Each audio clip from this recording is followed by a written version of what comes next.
Hello everyone, welcome to सीख study smartly. मैं हूं बलजिंदर सिंह, और जिसको सग्गू सर भी बोल देते हो आजकल आप लोग। और स्टार्ट करते हैं। 3 लोग हैं आपके साथ जिनका पेपर 1 और पेपर 2 दोनों ही बहुत अच्छे से इन लोगों ने कवर अप किए हैं। बस आपको ऐसे लोगों से मिलवाने जा रहा हूं जिन्होंने पहली बार अपना नेट है जो क्रैक कर लिया है, पहली बार ही। और बहुत ही होनहार स्टूडेंट हैं तीनों की तीनों। पहली का नाम है आपका सोनाली दुबे, दूसरी का नाम है आपका कृतिका, तीसरे का नाम है आपका साबा परवीन। और इन तीनों ने बहुत ही खूब अच्छे तरीके से अपने एग्जाम को किया है। ये मत देखना आप लोग कि इनका नेट क्लियर हुआ है। देखो, 12 लाख लोग जो एग्जाम देने वाले थे, जिनमें से कुछ लोगों ने अपना एग्जाम नहीं भी दिया और कुछ लोगों ने दिया भी है, लेकिन ये ऐसे चेहरे हैं उन 12 लाख लोगों में से निखर के आपके सामने आए हैं। और पहली बार में नेट करना भी बहुत ही बड़ी बात होती है आज का जो आपका कंपटीशन का टाइम चल रहा है उसके अंदर। तो सबसे पहले हम बातचीत करते हैं। इनको सबसे पहले वीडियो को लाइक शेयर जरूर करना, इनके लिए कमेंट जरूर करना। तो सबसे पहले आप तीनों को कंग्रेचुलेशन बोलना चाहता हूं। तो सोनाली जी, आप सबसे पहले बोलिए। ठीक है जी, आप अपने बारे में बताएं थोड़ा, आप कहाँ से हैं। Thank you sir, thank you so much sir. और सर सबसे पहले तो आपको थैंक यू, क्योंकि ये जो मुझे मिला है ना, ये सिर्फ आपके कारण है सर। आपकी क्लासेस मिली इतनी ज्यादा इंपॉर्टेंट रही है। Thank you so very much sir. मुझे चलो, अभी भी वो टाइम याद है कि सर मुझे मेरे कोई कॉन्सेप्ट क्लियर नहीं थे, बट जब मैंने आपकी क्लास देखी, मैंने आपसे फर्स्ट टाइम मीट किया था, आपको याद होगा। तो मैंने आपसे बोला था सर आप प्लीज मुझे अपना व्हाट्सएप नंबर दीजिए, मुझसे प्लीज बात करिए, क्योंकि मुझे ये भी नहीं पता था यूजीसी नेट का। बट सर जब आपने मेरी हेल्प की, सबसे पहले तो आपका थैंक यू सर। बहुत सारी आपके पीडीएफ्स थे, आपके एमसीक्यूज थे टेलीग्राम पे, आप जो रोज लॉन्च करते थे, उनसे मुझे इतना ज्यादा मतलब बेनिफिट मिला कि मैं कहाँ से मतलब इतना सब कुछ मैं कर पाई। तो सर सबसे पहले थैंक यू क्विजीज सो के लिए मच। तो कल एक स्टूडेंट और भी बोल रही थी मुझे कि सर ये तो आपके क्विजीज का कमाल है। मैंने स्क्रीनशॉट भी डाला था, टेलीग्राम पे भी डाला था। और तो सोनाली जी, आप सबसे पहले ये बताएं कि आपने प्रिपरेशन स्टार्ट कैसे की, आपको कैसे लगा। मतलब फर्स्ट अटेम्प्ट के अंदर आपने अपना नेट जीआरएफ है जो सॉरी नेट का जो अपना निकालना है या अपना जीआरएफ के लिए सोचा होगा, तो वो चलो आपका नहीं हासिल हो चुका, लेकिन आपका जो नेट है आपने वो पहली बार में ही क्या कर दिया, क्रैक कर दिया। तो आपको पहले तो बहुत अच्छी फीलिंग आ रही होगी तीनों को। ठीक है। दूसरी बात, आप ये बताओ कि आपने स्टार्टिंग में कैसे प्रिपरेशन करना स्टार्ट किया, क्या क्या स्टेप फॉलो किए थे आपने। सर एक्चुअली शुरुआत में तो हमें कुछ पता नहीं होता है, तो मैं बस ऐसे ही अपने यूट्यूब की क्लासेस देखती थी। तो मुझे जब आपकी क्लास का पता लगा, तो फिर मैंने आपसे बात की, तो आपने मुझे जो अपनी क्लासेस बताई, और जो आपने मुझे, आप बहुत मतलब बड़ा काम कर रहे हैं सर। आप फ्री क्लासेस दे रहे हैं, कोई भी नहीं देता आज के टाइम पे। And thank you so much कि आपकी वो जो फ्री क्लासेस थी, मैंने सबसे पहले उन्हीं से पढ़ा। मैंने अपना पेपर 1 का कॉन्सेप्ट क्लियर किया, क्योंकि पेपर 2 तो काफी वाइड होता है, वो तो हमें करना ही होता है, बट साथ में पेपर 1, क्योंकि और सर मैं सच बताऊं, मेरा टारगेट जेआरएफ ही था। हम एज अ टारगेट जब हाँ, जेआरएफ मैंने लेते हैं देखा ना, जब आपके बस कुछ जेआरएफ ही को हम मार्क्स हैं टारगेट जो रखते हैं। नहीं हो पाए। यस अगर कुछ मार्क्स और आ सर। जाते आपका तो मतलब 4-5 क्वेश्चन अगर जी आपके ठीक हो जाते ना, तो इसने भी 4-5 नंबर का जुगाड़ बन जाता कहीं से, तो हो ही जाता आपका। चलो, वो तो वही सर, किस्मत है। आपने इस बात को लेके चलना है कि नेट भी आपका हो गया, बहुत ही बड़ी बात है ये आपके लिए। ठीक है। और आप यस कितने घंटे पढ़ते थे वो भी थोड़ा बता दें कि आप कितने घंटे प्रिपरेशन करते थे। सर। पढ़ाई का तो ऐसा था कि कंसिस्टेंसी होनी चाहिए। मैं रोज पढ़ती थी, मैंने कोई भी दिन स्किप नहीं किया। रही बात पेपर 2 में, पेपर 2 का आपको पता ही है 100 मार्क्स का एग्जाम होता है, तो उसको हमें ज्यादा वेटेज देनी पड़ती है, क्योंकि टू आपका हंड्रेड सब्जेक्ट टू स्ट्रांग होना हंड्रेड का चाहिए। होता है पेपर 2। हाँ, 100 क्वेश्चन राइट। तो होते फिर हैं। 100 क्वेश्चंस होते हैं, तो फिर अब क्या होता है कि आपको अपना पेपर 2 हम्म, देखना, फिर साथ में आपको पेपर 1 कवर करना है। 10 बिल्कुल। सब्जेक्ट्स अपने, communication, research, teaching, higher education, सबको कवर करना है, क्योंकि सबको ही देखना पड़ता है। तो मैंने स्टार्टिंग ना पेपर 1 से की थी। मैंने पेपर 2 तब ज्यादा फोकस किया जब एग्जाम के करीब थी। स्टार्टिंग मैंने पेपर 1, मैंने आपकी पूरी क्लासेस ओवरऑल देखी थी, सारी ओवरऑल। तो जब मुझे नॉलेज आ गया कि हाँ ये सारे सब्जेक्ट्स हैं, मैंने अपनी स्ट्रेंथ और वीकनेस डिसाइड कर ली थी, क्योंकि सर मैं मैथ्स की बिल्कुल। स्टूडेंट नहीं हूँ। तो मुझे पता था कि मैथ्स के अगर क्वेश्चंस आ गए, तो वो मुझे साइड में ही रखने हैं, मुझे उन्हें ज्यादा वेटेज नहीं देना है, क्योंकि अगर मैं पूरे टाइम मैथ्स पे ही लगी रही, तो मैं बाकी सब्जेक्ट नहीं कर पाऊंगी। तो ये भी मैंने ये बात है। डिसाइड किया कि हाँ, तो मैंने ये डिसाइड किया कि मैथ्स को साइड में रख के मैं डीआई बिल्कुल। अपना बहुत स्ट्रॉन्ग सारे, कर यहाँ लूँ। पर एक बात बोलना चाहता हूं मैं भी कि बहुत सारे बच्चे ना हुआ बना देते हैं कि भाई मैथ के लिए बस एक ही मतलब हमने फॉलो करना है या एक ही पैटर्न को लेके चलना है, तो भेड़ चाल आप मत बनाया करो यार। मैथ तो 10 नंबर का आता है ना आपका, ज्यादा से ज्यादा DI यस आप 10 नंबर का आ जाएगा। तो टारगेट देखो आपका, बहुत सारे बच्चे ऐसे भी हैं, बहुत सारे लोग भी ऐसे हैं जो 90+ का टारगेट अपने थंबनेल के ऊपर दिखा देते हैं, 80+ का दिखा देते हैं। मान लेता हूँ एक आध बच्चे का आ भी जाता है जो बहुत ही ज्यादा हैवी प्रिपरेशन करता है अपने आप में, जो बंदा सारा मतलब दिन बैठा रहता है, हर चीज के अंदर करता रहता है, तो वो सारी चीजें अगर मैं बोलूँ तो आपको देखने को मिलती हैं, समझने को मिलती हैं। पर देखा जाए तो बहुत सारे बच्चे मैथ से भी डरते हैं, लेकिन अब की बार जो मैथ का डर है आपका वो भी निकाल देंगे, क्योंकि पहले इंटरनेट का प्रॉब्लम चलता था मेरे, मैं विलेज में रहता हूँ। तो अब की बार जो आपका मैथ का सिस्टम है वो भी आपका यूट्यूब चैनल के ऊपर बिल्कुल फ्री के अंदर प्रोवाइड मैं करने वाला हूँ। तो मैथ से भी डरने की जरूरत नहीं है।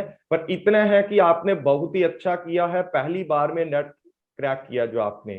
तो कुछ और यस बोलना चाहते हो कि आपने प्रिपरेशन मतलब रात को कितने बजे तक पढ़ते थे या सुबह उठ के पढ़ते थे?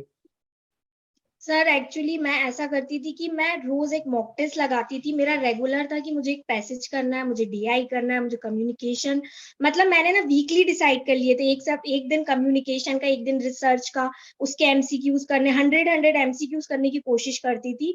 और जो मेरा पेपर 2 था HRM, उसके लिए भी मैं यही करती थी कि मैं उसमें ज्यादा वेटेज 6-6 घंटे मैं HRM को देती थी, क्योंकि आपको भी पता होगा सर कितने सारे लॉज होते हैं। और बिल्कुल, ये अपना पेपर 2 OB तो हुआ। बहुत ही ज्यादा वास्ट होता है, सबको हाँ, पता है। तो वो सारा कवर बहुत, मतलब लेबर लॉस काफी सारे होते हैं, एक्स को माइंड में सेट करना, उसके साथ फिर पेपर 1 पढ़ना थोड़ा सा डिफिकल्ट हो जाता है। बट यही है कि जब आपको अपना एक टारगेट दिखता है और आपको लगता है कि आपको कुछ अचीव करना है, तो आप उसके लिए हार्ड वर्क करते ही हो। और सर आप तो थे ही, आपके बहुत सारे जितने भी आपके क्विजेस थे ना, उन्होंने मुझे बहुत, क्योंकि मैंने देखा सर आपके 2-3 ऐसे क्विज थे जो मेरा पेपर 1 में आए थे, तो मैं बहुत शॉक्ड हो गई हूँ। मुझे बहुत खुशी हुई कि चलो एटलीस्ट मेरा कुछ तो हुआ मतलब सेम टू कि सेम। सर की अब क्विज की बार अटेंड। ऐसा हुआ था ना कि एक ही ICT की क्लास थी, 30 क्वेश्चन मैंने करवाए थे, 10 क्वेश्चन, यस सर। पता नहीं 3 शिफ्ट के अंदर 10 question same to same yes 30 sir. में से उठ के आए थे, 10 से 15 क्वेश्चन। तो मैं तो खुद शौक था कि भाई जो मैंने क्लास एक ही क्लास के अंदर 30 क्वेश्चन करवाए हैं, 15 क्वेश्चन एग्जाम्स के अंदर आए पड़े हैं। तो मैं तो खुद हैरान था इस चीज के लिए भी, कैसे हो चुका है ये शॉकिंग सब मेरे कुछ। लिए भी था। तो ठीक है, चलो आगे बात करते हैं हम कृतिका से। तो थैंक यू कृतिका सर। जी आप अपना बोलिए थोड़ा। सबसे पहले आपको भी कॉन्ग्रेचुलेशन करना चाहता हूँ, एक बार अनम्यूट कर लें आप, ठीक है? तो बताएं आप थोड़ा। Hello sir. हेलो। सबसे पहले तो माई सेल्फ आपको कृतिका। कॉन्ग्रेचुलेशन करना चाहता हूँ कि आपने भी पहली बार में अपना नेट क्रैक कर दिया। तो थैंक बताएं यू आपने सर। सबसे पहले स्टार्टिंग कैसे की थी, कैसी फीलिंग आ रही है, पहले तो ये बताओ आप, फीलिंग कैसी आ रही है, फैमिली खुश है आपकी? सर बहुत खुश है, बहुत ज्यादा खुश है। ओके। तो हाँ फीलिंग जी। कैसे आ रही है अंदर से, आपको कैसा लग रहा है, फील कैसा हो रहा है रात को तो नींद भी नहीं आ रही सीरियसली, मतलब क्रैक कर आज? लिया मैंने फर्स्ट टाइम में। सही बात है, होता है, कई बार होता है ऐसा। हाँ जी। तो हाँ जी। बताएं आपने कैसे बहुत। प्रिपरेशन स्टार्ट की थी? सर मैंने जैसे 2020 में स्टार्ट किया था, जैसे लॉकडाउन था ना, तो मुझे था कि लॉकडाउन में मैं अच्छे से बेनिफिट ले सकती हूँ पढ़ के ना। तो मैंने तब से स्टार्ट किया, देन मैंने आपको फॉलो करना शुरू किया, आपकी क्लासेस देखी। हम्म। क्योंकि गाइडेंस तो चाहिए होती है, सिलेबस का इतना बिल्कुल। मतलब होता नहीं है कि कहाँ से हम करें। तो आपके यूट्यूब चैनल पे अवेलेबल था सारा, तो मैंने वहां से स्टार्ट किया। देन आपके क्विजेस, उन्होंने बहुत हेल्प किया मेरे को। बिल्कुल। क्विजीज के लिए तो सभी बच्चे बोल रहे हैं कि सर क्विजीज आप कैसे हाँ बनाते जी। हो। मैंने बोला भी ऐसे ही बना देते हैं नींद नींद में लेकिन सबके लिए वो चीज हेल्प जरूर कर रही है, इतना मुझे यस सर, फील डायरेक्टली हुआ वही या आए थे। मेरे को हाँ पता जी। लगा कि जो क्विजीज है ना उनका योगदान बहुत रहा है बच्चों में। यस सर, डायरेक्टली एग्जाम में देखने को वही मिला। थैंक गॉड, अच्छा हुआ पढ़ लिया। ठीक है। और पेपर 2 के लिए बताओ, और पेपर 1 के लिए आपने किस तरीके से अपनी स्ट्रैटेजी बनाई थी, किस तरीके से लगता है कि पहली बार में मैंने ये चीजें फॉलो की हैं, अगर मैं थोड़ा और पढ़ती, उन्हीं चीजों को फॉलो करती, तो हाँ मेरा जी। GRF भी हो सकता था। क्योंकि आपका भी इस बिल्कुल माइनर से नंबर हैं जो रह चुके हैं आपके, नहीं तो आपका भी बिल्कुल GRF हो जाता, 2-4 परसेंटाइल का फर्क है आपका भी। Yes sir, you are right. Sir पहले तो मैंने प्रीवियस ईयर क्वेश्चंस देखे, जैसे कि मैं पहले जब मैं पढ़ रही थी तब मैं बाकियों की इंटरव्यूज देखती थी, वो कहते थे प्रीवियस ईयर ही करो, वो सबसे मतलब इम्पोर्टेंट है। तो मुझे होता था चलो पढ़ के देखते हैं, तो मैंने बहुत ज्यादा फोकस किया प्रीवियस ईयर क्वेश्चंस को, और मैंने देखा कि एग्जाम में आते हैं प्रीवियस ईयर क्वेश्चंस। ऐसे नहीं लोग कहते कि हाँ उसे घोल के पी जाओ, बहुत बिल्कुल मतलब बिल्कुल। रोल प्ले करते हैं मतलब प्रीवियस ईयर एक तरीके क्वेश्चंस। से ना जो आपकी प्रिपरेशन है उसके लिए क्रूशियल पार्ट होता है आपका पीवाईक्यू। अभी भी मैं सीरियसली। पीवाईक्यू की क्लासेस कर रहा हूँ बच्चों, जिन बच्चों ने नहीं अपना एग्जाम क्रैक किया अभी तक या पहली बार प्रिपरेशन कर रहे हैं, तो भाई वो पीवाईक्यू वाली जो सीरीज है उनको फॉलो करना स्टार्ट कर दो आप लोग। सीरियसली सब लोग सर की पीवाई की सीरीज देखो, बहुत हेल्पफुल है, बहुत ज्यादा हेल्पफुल है, और पेपर टू बहुत के लिए मेजर लेवल बताओ पे आपने होती है। कितने घंटे पढ़ा, या पेपर वन के लिए कितने घंटे आपने क्लासेस मतलब अटेंड की, या आपने कितना घंटे आपने दिया खुद से, कितना टाइम आप मतलब पेपर वन को देते थे, कितना टू को देते थे, कितनी लेट नाइट तक पढ़ते थे या सुबह उठ के पढ़ते थे, स्ट्रैटेजी बताओ अपनी अच्छे से। Sure sir. सर जैसे कि लॉकडाउन था तो घर पे ही हम होते थे सारा दिन, जो पोस्ट ग्रेजुएशन की क्लासेस थी वो तो ऑनलाइन ही चलती थी, तो उस पर मैंने इतना फोकस नहीं किया, मुझे था कि यूजीसी पे ही फोकस करना और उसे ही क्रैक करना है। तो शाम को जैसे इवनिंग में ट्यूशंस होती थी तो मैं सारा दिन पढ़ती थी। देन पहले मैंने पेपर वन पे फोकस किया सबसे ज्यादा, मतलब क्योंकि पेपर वन का बिल्कुल आइडिया नहीं होता, आपने जैसे people development and environment, higher education हो गया, आईसीटी हो गया, ये बिल्कुल न्यू होते सब्जेक्ट्स आपके लिए। बिल्कुल, क्योंकि पेपर टू पेपर हमने पढ़ा था वन जो फोकस। आपका होता है ना नया होता है, और पेपर टू आपका हाँ फैमिलियर जी। होता है थोड़ा, क्योंकि आपने हाँ आज जी, तक वही तो पढ़ा होता है। हाँ वही तो पढ़ा, वो हमारा मेन सब्जेक्ट होता है ना, तो पेपर वन बिल्कुल न्यू था मेरे लिए, तो मुझे था कि ये देखना है कि इसमें है क्या। तो मैंने 1 मंथ अप्रोक्स पेपर वन को दिया, अच्छे से देखा कि इसमें क्या है, क्या मेरे वीक पॉइंट्स है, क्या मेरे को आता है। जैसे डीआई और आरसी था, वो मेरे को था कि हाँ मैं कर लूंगी, उसकी मैंने प्रैक्टिस की थी। देन बिल्कुल सही बात रात है। को मेरा नहीं था, मैं रात को मतलब सोना ही प्रेफर करती थी। 10-10:30 के अप्रोक्स में सो जाती थी, देन मैं मॉर्निंग में पढ़ना प्रेफर करती थी। बिल्कुल। हाँ जी। तो मतलब कुछ बच्चे ऐसा मत सोचना कि सुबह उठ के ही पढ़ना है, 4 बजे ही उठना है। तो कल भी एक नहीं नहीं इंटरव्यू सर, किया था मैंने सुनिधि आर्या का, वो तो नहीं नहीं रात सर, को ही आई पढ़ती थी। ठीक है ना, जिन्होंने नहीं देखा तो देख लेना, उनका जीआरएफ था, ठीक है, इकोनॉमिक्स के अंदर है उनका जीआरएफ। और इन सभी बच्चों का, आपका 2 बच्चे हैं जो आपके, कृतिका और साबा, इनका कॉमर्स के अंदर है, और सोनाली का एचआरएम के अंदर है, जो नेट है इनका, ठीक है, लेकिन फर्स्ट अटेम्प्ट के अंदर है। तो आप कुछ और बोलना चाहते हो कृतिका कि आप भाई आने वाले टाइम के अंदर क्या क्या चीजें आपने मिस की थी, या स्टूडेंट्स को बोलना चाहते हो कि अगर आप पहली बार में, कुछ बच्चे होते हैं ना पहली बार अब एग्जाम देंगे, वो पहली बार नेट कैसे क्रैक कर सकते हैं, आप उनके लिए बताओ कितना घंटे आप पढ़ते थे। मतलब एक सर मंथ मेन तो यही आपने कहना, बता दिया पेपर वन पढ़ते थे, कितने घंटे पढ़ते थे एक महीने के अंदर पेपर वन को। सर ऐसा घंटे नहीं, हम कह सकते कि 7 to 8 आवर्स तो पढ़ना पड़ता ही है इसके लिए। हम ये नहीं कह सकते कि आप 2-3 आवर्स में बस कर लो, ठीक है, नहीं, 7 to 8 आवर्स तो मस्ट है इसके लिए। देन मैं ये कहना चाहूंगी कि आप जहां से भी पढ़ रहे हो इट्स ओके, बट आपको अपने नोट्स जरूर बनाने चाहिए। बिल्कुल, रनिंग रनिंग नोट्स नोट्स बनाते बहुत, थे आप भी क्लासेस के साथ साथ। यस सर, रनिंग नोट्स तो बहुत मस्ट है, बहुत जरूरी है रनिंग नोट्स, क्योंकि जब बिल्कुल रिवीजन का टाइम होता है वही आपको हेल्प करती है सबसे ज्यादा, बिल्कुल। रनिंग देखो भी नोट्स। तभी मैं देन आप बोलता पीडीएफ। हूँ, बहुत सारे बच्चे यहाँ पर पीडीएफ पीडीएफ के पीछे पड़े रहते हैं। जो मैं क्लासेस में पढ़ाता हूँ ना, पहले मस्ट वो होता है 2 से 3 बार आपको क्लासेस देखनी चाहिए अगर आपको समझ नहीं आ रही, और साथ में उसके रनिंग नोट्स जरूर बनाया करो। जब भी क्लास दोबारा देखोगे 2-4 पॉइंट नए सीखोगे, बस उन्हीं चीजों को माइंड में छापना होता है आप लोगों ने, और कुछ नहीं करना होता। अगर आप ये सोचोगे पीडीएफ मिल जाएंगी, पीडीएफ यार मेरे से ले लो, किस भी टीचर की मंगवा दूंगा मैं आपको, ठीक है, मेरे सभी लिंक के अंदर है, लेकिन पीडीएफ से कुछ बनने वाला नहीं है आपका। चाहे आप हिंदी के सब्जेक्ट के हो, इंग्लिश के सब्जेक्ट के हो, ठीक है ना, सब टीचर मेरे लिंक में है।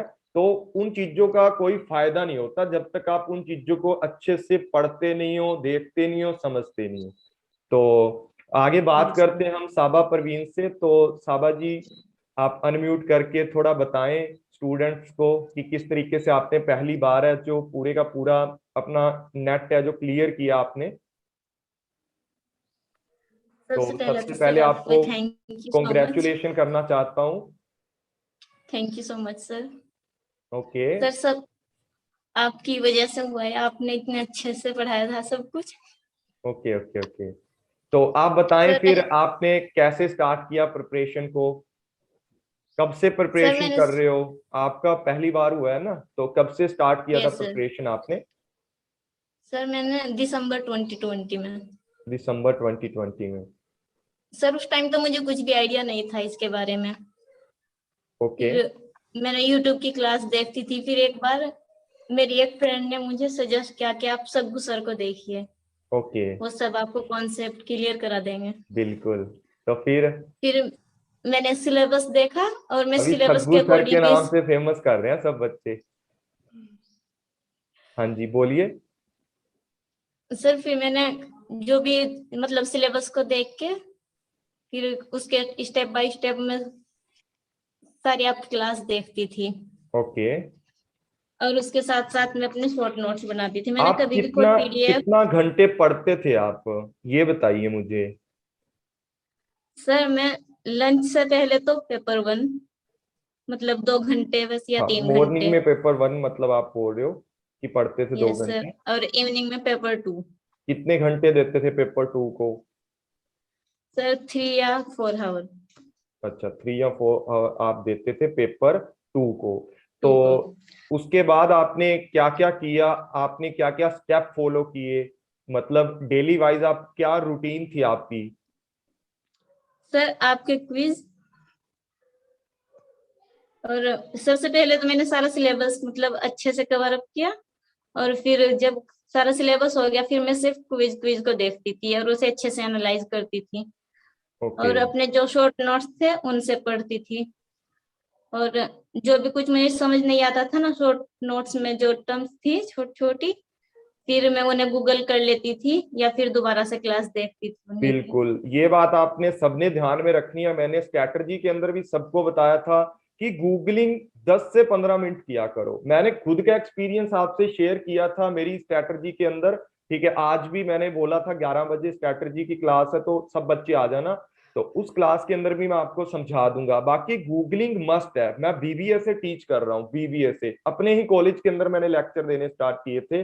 लेकिन मेरे जो पीछे था कोई भी नहीं था, सिर्फ और सिर्फ एक 7210 नोकिया का फोन था, कीपैड वाला, जिससे मैं गूगलिंग करके जाता था। गूगलिंग सबसे बढ़िया टेक्निक है किसी भी चीज को जानने के लिए। तो ये चीजें आपको माइंड में रखनी पड़ती हैं जो इन्होंने टिप्स दी हैं। अभी कृतिका जी ने बोला है कि आपको PYQ है उनको देखना चाहिए, और सोनाली ने भी बोला है आपको PYQ भी ध्यान में रखने चाहिए, और साथ ही साथ आपको मतलब डेली कंसिस्टेंसी से आपको सारी चीजें प्रिपेयर करनी चाहिए। तो साबा जी, आप एक और बात बताएं मुझे कि पेपर 1 आपको कैसा आता था पहले, और किस तरीके से आपने स्टार्ट की उस चीज की प्रिपरेशन? सर मैंने सबसे पहले तो एक PYQ पूरा पेपर सोल्व किया।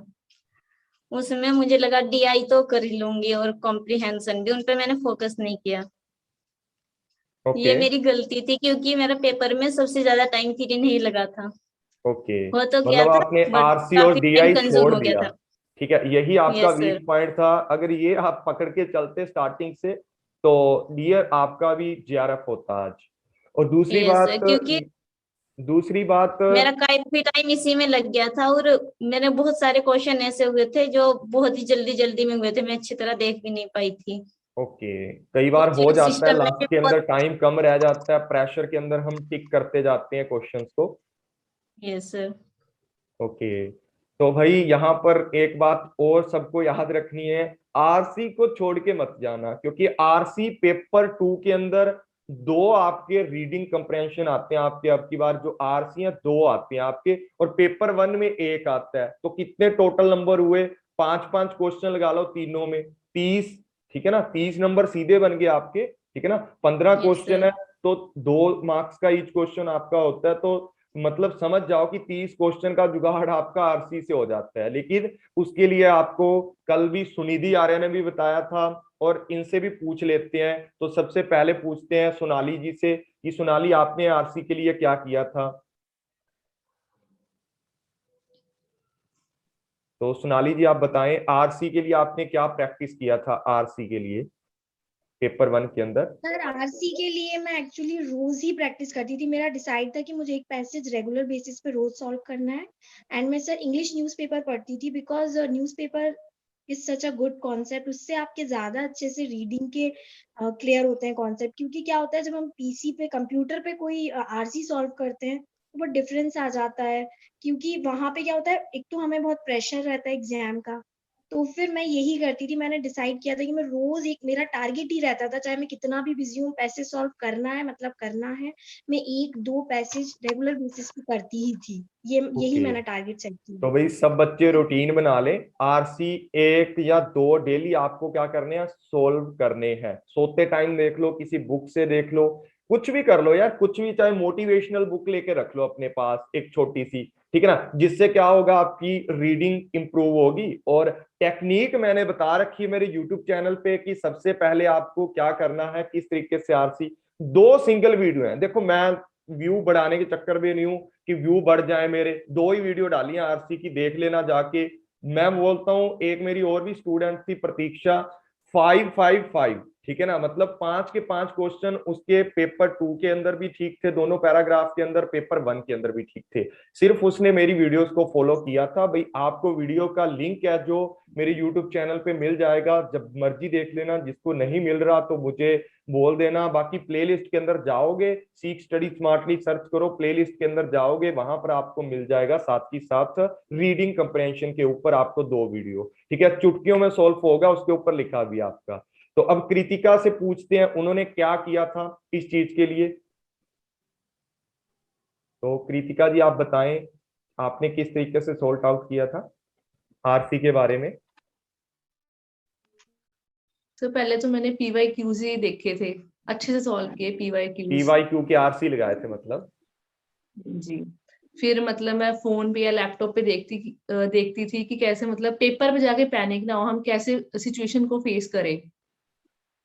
बिल्कुल। क्योंकि पेपर पे जाके सॉल्व करना और घर पे बैठ के सॉल्व करना हाँ डिफरेंट है। बिल्कुल, डिफरेंट थिंग है भाई, तो वहां हमें पर घर पे प्रेशर भी पेपर होता है। वाली फीलिंग लेके आनी पड़ती थी। बिल्कुल। हाँ जी। तो मतलब फिर मैं आप, आर्टिकल्स पढ़ती थी।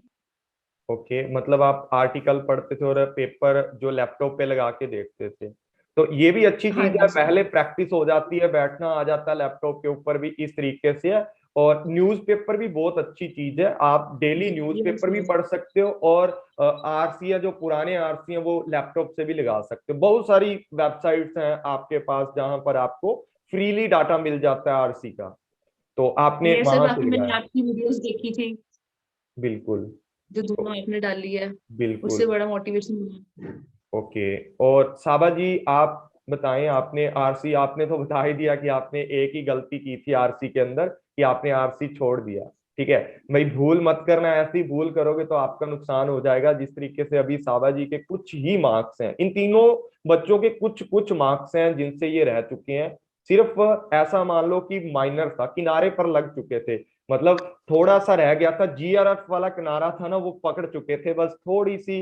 एक तो मैं बोलता हूँ यहाँ पर एनटीए वालों ने भी, मतलब जो अपना सिस्टम था अच्छे से नहीं किया, ठीक है ना, उन्होंने भी यस सर, नॉर्मलाइज मेरा अच्छे से सिस्टम। नहीं किया हुआ, ठीक है। मैंने देखा है कल 99 परसेंटाइल वाले स्टूडेंट ऐसे हैं जिनका ओनली नेट ही शो किया जा रहा है। तो बहुत ही, मतलब एक घटना है ये आप लोगों के लिए भी। इस चीज, इसके ऊपर आवाज उठानी चाहिए। मैं तो बोल ही देता हूँ सब स्टूडेंट्स को कि आप जाकर के जो आपका ट्विटर वगैरह यूज करते हो वहां ट्वीट जरूर किया करो इन चीजों को जब आप देखते हो, ठीक है। तो नहीं तो फिर वो खान सर वाली बात मेरे साथ बन जाएगी, ठीक है ना, जैसे उनको बोल दिया कि ये दंगे करवा रहे हैं, और मेरे को भी बोल देंगे ये सरदार जी भड़का रहे हैं बच्चों को। तो मैं ज्यादा नहीं बोलता इस मैटर पे, मेरा तो काम ही ये है कि ना तो मेरे से मार्केटिंग होती, ठीक है, बच्चों को सेट नहीं किया जाता कि 15-20 हजार रुपये दो मेरे पास और आओ मेरे कोर्स खरीदो, ये बात मैं नहीं करता हूँ। और दूसरी बात यह है कि मैं बिल्कुल आपको यूट्यूब पे बहुत सारी चीजें फ्री के अंदर भी मिलती है, और एक एक दो दो जो कोर्स है आपका, वो पेड का कोर्स भी होता है मेरा, 1 और 2 पेपर के ऊपर, दोनों के ऊपर बस नॉर्मल प्राइस के अंदर रहता है, ज्यादा प्राइस मैं उन चीजों का नहीं रखता हूँ। तो आप सबको बधाई देना चाहता हूँ इस चीज के लिए, कॉन्ग्रेचुलेशन फिर से करना चाहता हूँ, आपकी फ्यूचर के लिए विशेष करता हूँ कि सब बच्चे आगे जाके आपका जो जीआरएफ है वो भी क्लियर हो जाए, पीएचडी के अंदर आपका एडमिशन हो जाए जल्दी से जल्दी। तो आपको लास्ट टाइम यही बोलूंगा कि आपके फ्यूचर के लिए आपको बहुत सारी शुभकामनाएं, आपका अच्छे इंस्टीट्यूट के अंदर कहीं पर पीएचडी के अंदर एडमिशन हो, और आप इसी तरीके से अपने मम्मी पापा का नाम रोशन करें, और सभी बच्चों के लिए इसी तरीके से आप जल्दी जल्दी JRF निकाल कर आए और आपका फिर से इंटरव्यू करेंगे, या आप PhD में सिलेक्ट हुए फिर आपका दोबारा इंटरव्यू किया जाएगा। इसी तरीके से आप खुश रहें हमेशा और आगे बढ़ते रहें। तो मेरी तो यही आपके लिए सबके लिए कामनाएं हैं। और जो बच्चे अपना नेट JRF नहीं निकाल पाए हैं वो डिमोटिवेट ना हो, ठीक है। जो बच्चों ने अभी तक मुझे रिजल्ट ही नहीं बताया वो भी बता देना, क्योंकि बहुत सारे रिजल्ट हैं अभी बाकी बच्चे नहीं बताए हैं अभी तक। तो उन चीजों को ध्यान में रखते हुए इन तीनों बच्चों का कॉन्फिडेंस आप भी बूस्ट करें, इनको शुभकामनाएं दें, कमेंट करके इनको विशेष करें। और हमारा यूट्यूब चैनल सीख स्टडी स्मार्टली उसको सब्सक्राइब कर लें और बेल आइकन भी दबा लें, ताकि आपको इंपॉर्टेंट नोटिफिकेशन फ्री क्लासेस के मिलते रहें, जिससे आपकी प्रिपरेशन भी बेटर हो जाएगी। जाते जाते हम तीनों कुछ ना कुछ थोड़ा बोल जाएं ताकि बच्चे भी मोटिवेट हो जाएं, फिर हम क्लास को ओवर करते हैं। सर मैं बोलना चाहती हूँ कि जो स्टूडेंट्स हैं जिनका नहीं हुआ इस बार, तो कोई बात नहीं, ऐसा होता है। बस अपना हार्ड वर्क करें, रोज अपना वर्क पे अपना एक टारगेट सेट करें कि हमें करना है, मतलब करना है। माइंड में ये चीज सेट करेंगे तभी कोई एग्जाम निकलेगा, क्योंकि हमें पता है कि पूरे ऑल इंडिया लेवल का एग्जाम होता है, काफी सारे स्टूडेंट्स हैं, कंपटीशन बहुत ज्यादा है। तो उस बेस लानी पड़ती है। जब आप कोई काम कंसिस्टेंसी से करते हैं तो आप उस काम में परफेक्ट हो जाते हैं। तो परफेक्शन से ही आप कोई काम करेंगे तभी मजा आएगा। तो आप अपना जो भी सब्जेक्ट है उसको आप अपना एज अ फ्रेंड बनाएं, फ्रेंडशिप करें उस सब्जेक्ट से और इंटरेस्ट से पढ़ें, तभी कोई एग्जाम आपका निकलेगा। तो जिनका नहीं हुआ है वो डिमोटिवेट ना हो और अपनी प्रिपरेशन कंटिन्यू करें, हो जाएगा उनका भी। मतलब आप बोलना चाहते हो कि जिनका अभी तक एग्जाम नहीं हुआ है अच्छे से, ठीक है, वो अच्छे से प्रिपरेशन करें, डिमोटिवेट ना हो। और यहाँ कृतिका जी से पूछते हैं, आप बताएं, आप बताएं एक बार कि आप क्या बोलना चाहते हो जाते जाते स्टूडेंट्स को। हाँ जी कृतिका जी, आप एक बार अनम्यूट कर लें, अनम्यूट कर लें, आपका म्यूट है। हाँ जी बोलिए। सर मेरे मेन यही कीवर्ड है कि कंसिस्टेंसी बनाए रखे। बिल्कुल सबसे जरूरी है consistency. Don't be feel sad कि मेरा नहीं हुआ, कि अब ये नहीं, स्किप नहीं कर देना, बस छोड़ नहीं देना अब नहीं मेरे से होगा। नहीं, मोटिवेशन बनाए रखे अपने अंदर और दोबारा से हार्ड वर्क करो, आपका क्लियर होगा। ठीक है। और साबा जी आप क्या बोलना चाहते हो? सर अपने सफलता से कभी भी डिमोटिवेट नहीं होना चाहिए, बिल्कुल क्योंकि हम पहले तो स्क्रैच से कर रहे थे, अब तो हमें बहुत कुछ पता है, एक्सपीरियंस भी है, तो हम अब और भी अच्छे से कर पाएंगे। जिनका नेट भी नहीं हुआ वो JRF कर पाएंगे अब की बार तो, ठीक है, अगर वो बहुत ही थोड़ा अच्छी हार्ड बात वर्क और बोली है प्लस इन्होंने उसके साथ कि स्मार्ट वर्क करें। डीमोटिवेट नहीं होना, ठीक है। और कृतिका ने बोला है कि consistency is the key of success. Consistency है जो आपकी, उसको बना के रखो, वही आपकी सक्सेस की कुंजी होती है, वही आपकी सक्सेस की चाबी है। थोड़ा घुमा के रखा करो कंसिस्टेंसी को, कि 5 घंटे पढ़ना है। अगर आपको मम्मी पापा भी काम लगाते हैं ना, बोल दो है नहीं टाइम, नहीं आएगा टाइम, ठीक है। इस बात को ध्यान में रखो और कंसिस्टेंसी से पढ़ते रहो, ठीक है। मोटिवेशन की जहां तक बात है, मैं वैसे तो मोटिवेशन नहीं करता हूं किसी को ज्यादा, लेकिन बच्चों को बातें लगती है मेरी कि मोटिवेशन कर रहे हैं सर, लेकिन स्पेसिफिक वीडियो मैं आपके लिए बना दूंगा, आप लोगों के लिए, सबके लिए जो डिमोटिवेट हो रहे होंगे। बाकी इन बच्चों के चेहरे देख लो अच्छे से, इन्होंने भी नेट निकाला है, आप भी अपना नेट अच्छे से निकाल सकते हो। तो थैंक यू ऑल फ्रेंड्स, मिलते हैं नए इंटरव्यू और नए चेहरों के साथ, तब तक के लिए बाय करते हैं। थैंक यू ऑल फ्रेंड्स, और इन वीडियो को लाइक शेयर जरूर कर देना, ताकि जो बच्चे डीमोटिवेट होकर बैठे हैं वो अच्छे से अपनी प्रिपरेशन दोबारा से स्टार्ट कर दे। तो thank you Kritika, thank you please Sonali और साबा परवीन, ठीक है जी, सर चलते फॉलो हैं। करो। और बेस्ट विशेज आपके लिए फ्यूचर के लिए। तो आपके मम्मी सर पापा के थैंक यू किसी सो तरीके मच से सर। नाम रोशन करते रहें और स्टूडेंट्स को शेयर करते रहें अपना एक्सपीरियंस। तो थैंक यू सबको, और मिलते हैं कभी फिर एक नए इंटरव्यू के साथ।